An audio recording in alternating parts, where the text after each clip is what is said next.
এই যে তুমি সারাদিন মুচাই যাও, 2 ঘন্টা হয়ে গেছে আমি জল খাবারের জন্য বলেছি, আমার প্রেশারের ওষুধ খেতে হয়, তুমি ওটাই চাও তো? আমার প্রেশার হাই, আমি মরে যাই, ওটাই চাও তো? না না, আমি আনছি। মা তুমি এত চিল্লামিল্লি কেন করো গো? ভালোভাবেও তো বলতে পারো।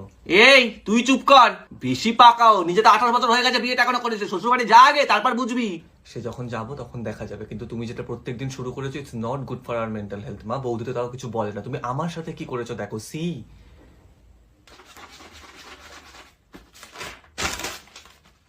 তো এরকম একটা তো আমার কাছেও আছে, সে কবে থেকে খারাপ হয়ে পড়ে আছে, ওই তো। না পড়াশোনা না, বিয়ে, হ্যাঁ বিয়ে করে নেবো, হ্যাঁ।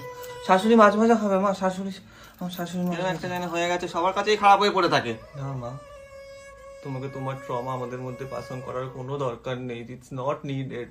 দরকার নেই মানে তো কি? আর কিসের ট্রমা? আমি তো জানি এরকমই হয়, এটাই স্বাভাবিক। আমার মা আমার সাথে এরকমই করেছিল, আমার শাশুড়ি আমার সাথে এরকমই করেছিল। তখন তো আমার কথা কেউ ভাবেনি, আমার সাথে কেউ ছিল না। এগুলোই মানুষকে শক্ত করে। কিন্তু আমার আছে মা।